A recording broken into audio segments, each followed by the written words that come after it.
인터뷰에 응해주셔서 일단 너무 네, 감사드려요. 제가 오다가 다 네, 얼굴만 뵌 것 같은데 일단 감사합니다. 네, 네, 반갑습니다. 네, 우리 네. 간단하게 선생님 자기를 소개해 주실 음, 수 있으실까요?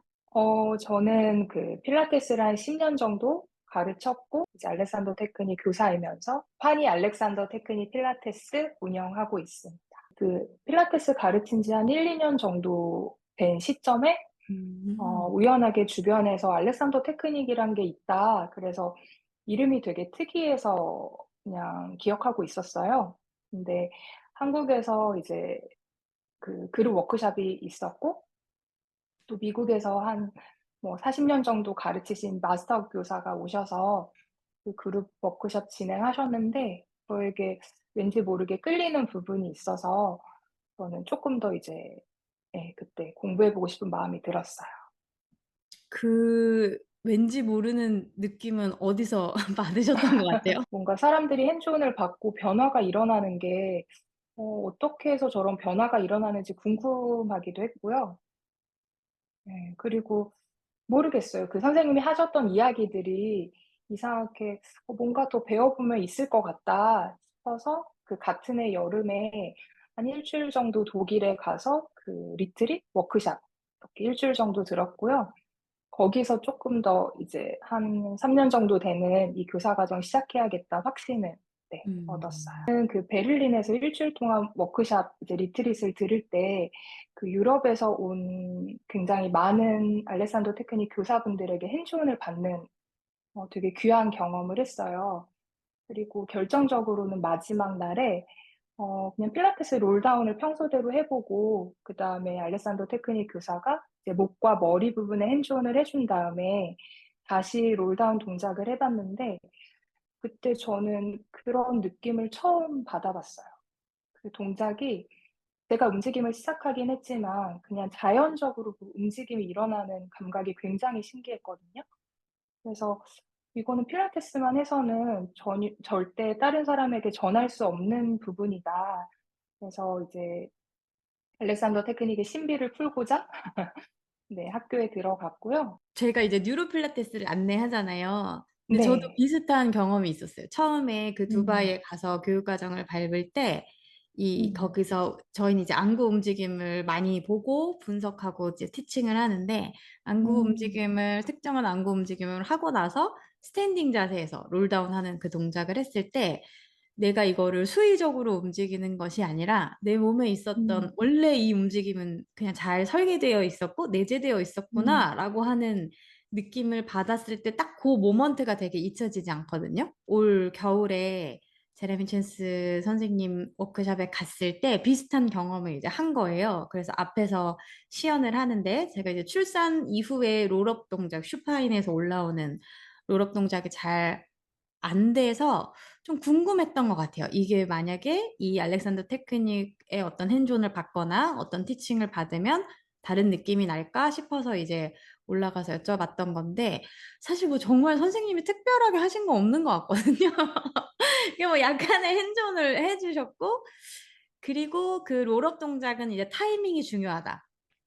라는 말씀을 해주셨던 것 같고, 계속해서 내가 머리에서 움직임 시작해서 이게 굴러나간다라고 약간은 뭐라 그럴까요? 이렇게 세뇌 아닌 세뇌처럼 버벌 큐를 하다가 어떤 타이밍에 올라가세요? 라고 했을 때 올라왔는데, 제가 그 두바이에서 느꼈을 때의 그 모먼트를 또 비슷하게 느꼈던 거죠. 이 알렉산더 테크닉을 통해서. 그래서, 아, 이게 되게 유사한 맥락을 가지고 있구나라고 조금 더 음. 확신을 갖고 느꼈던 계기가 그거거든요. 이게 네. 알렉산더 테크닉을 접목해서 필라테스 레슨을 네. 한다는 게 어떤 건가요? 음. 이 알렉산더 테크닉이 결합된 수업이 가장 큰 차이점은 우선은 좀 동작을 좀 천천히 한다는 점이에요. 왜냐하면 알렉산더 테크닉에서는 계속 내 몸을 감각하면서 이제 습관적으로 빠르게 그냥 반응해 버리는지, 아니면 그 습관과 반응 사이에 잠깐의 틈을 가질 수 있는지가 중요하거든요.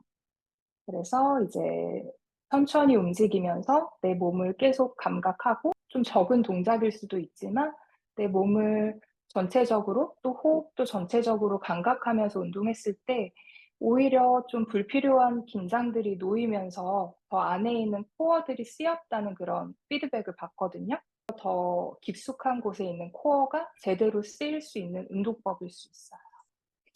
근데 그게 이제 경험상 음. 보면 굉장히 선생님들의 역량도 다양하고 선생님들을 찾아오는 네. 회원님들도 되게 다양한데 네. 아주 비기너들, 그러니까 몸에 대한 음. 인지력이 전혀 없으신 분들 같은 경우는 보통 그런 네. 우리 몸을 알아차리게끔 하거나 감각하게 하거나 아니면 어떤 음. 관절에서 일어나는 움직임들을 재교육하려는 거를 좀 시도했을 때 뭐라 그럴까요? 그게 자신의 몸하고 잘 접속이 안 되시는 회원님들이 음. 종종 계시잖아요. 그럼 그런 분들은 뭐 예를 들면 50 분이라고 하는 시간을 할애했다라고 했을 때 딱히 네. 느껴지는 바도 없고 뭔가 이게 뭔지 모르겠고 이런 분들이 분명히 있을 것 같은데 어떠세요? 음. 그런 분들이 계실 때 네. 컨트롤하는 다른 방법이 있으세요? 아니면 그냥 음. 대부분 그거에 만족하시는 분들이 오시는 건가요? 음. 그래서 제가 그 필라테스랑 알렉산더 테크닉을 접목했을 때 '수업 구조를 어떻게 해야 될까?' 이렇게 고민을 했었고요. 그래서 저의 경우는 초반부에 한 10 분에서 15분 정도 그 알렉산더 테크닉적으로 휴식 자세에서 또 알렉산더 테크닉 호흡법을 먼저 하고 그다음에 움직임을 천천히 이어나갔어요. 음. 그리고 또 제가 그 10 분에서 15분 초반부의 시간에 이제 그 알렉산더 테크닉만의 터치 기법이 있는데 핸즈 온으로 또 좀 잘 긴장을 못 놓는 분이나 좀 스스로의 몸에 대해서 감각이 아직은 좀 덜 되시는 분들을 또 핸즈 온으로 도와드리기도 했고요. 핸즈온이라고 하는 건 뭘 음. 하는 거예요? 아. 핸즈 온이라고 하는 건 우선 그 이전에 프라이머리 컨트롤이라는 원리가 있는데 그 이제 알렉산더 테크닉은 호주의 연극 배우가 만들었어요. 그래서 무대 위에서 계속 목이 쉬어서 이제 공연을 끝까지 못 하니까 뭐가 잘못된 건지 이제 의사도 해결해 주지 못했어요. 그래서 자신의 방에다가 이제 거울을 전면과 측면에 두 개를 놓고 이제 세 개의 거울을 보면서 9년 동안 스스로 관찰을 한 거예요. 그랬을 때 무대 위에만 올라가서는 계속 머리를 뒤로 젖히면서 호흡이 거칠어지고 후두도 누르는 거를 이제 그 세 가지를 발견하게 된 거예요. 그래서 이 세 가지를 어떻게 고칠까 또 여러 번 실험을 하다가 머리를 뒤로 젖히지 않으면 숨소리가 거칠게 나거나 후두가 눌리는 문제를 이제 간접적으로 제어할 수 있다는 걸 알게 돼요. 그래서 음. 이게 프라이머리 컨트롤인데 우리의 목과 머리 이 관계가 우리 몸의 전체적인 사용에 있어서 네 굉장히 중요한 부분이라는 거를 이제 결론을 얻은 거예요. 그래서 핸즈온은 그 프라이머리 컨트롤이 방해가 일어났을 때 이제 핸즈온으로서 이렇게 방해하고 있다는 거를 알아차리게 하고 그게 이제 교사들이 학생을 온전하게 지지하면 쪼끔씩 놓이기 시작하거든요. 그러면 다시 목과 머리, 척추의 관계가 이제 방해를 받지 않으면서 우리 본래의 흐름이 그냥 원활하게 다시 이제 흐르기 시작하는 거예요. 뭔가 음. 중심축을 이루는 음. 것들을 좀 자유롭게 만들어 음. 주는 어떤 뭐 손의 기술 음. 이렇게 이해하면 될까요? 음. 그쵸. 우리 본래의 그런 자연스러운 흐름을 가지고 있는데 어떤 뭐 습관으로 인해서 이렇게 긴장시키거나 계속 몸을 짧게 만들거나 좁게 만들고 있다면 우선은 그렇게 하고 있다는 거를 이제 핸즈 온으로서 알아차리게 하고 쪼끔씩 그게 놓여서 이제 원래 우리 본래 가지고 있는 것들이 되살아날 수 있게 네 그렇게 도와준다고 보면 될 것 같아요. 그랬을 음. 때 일반적으로 그냥 필라테스를 하는 거에 비해서는 더 음. 효과가 좋다라고 보시는 편인 거고요. 어 그게 사실은 목적에 따라 다를 것 같아요. 되게 건강하고 내 몸에 대한 뭐 인지나 좀 긴장 과도한 긴장 이런 것들이 별로 없다 하시면 충분히 피트니스적으로 그런 일반적인 필라테스를 하는 거를 저는 추천을 드리고요. 음. 근데 내가 긴장을 놓고 싶은데 잘 놓지 못한다. 아니면 좀 움직임이 굉장히 제한되어 있다. 이런 경우에는 쪼끔 더 그 무의식적인 긴장을 내리는 데 도움이 되는 이 알렉산더 테크닉과 필라테스가 결합된 수업을 더 추천해 드리고 싶어요. 음.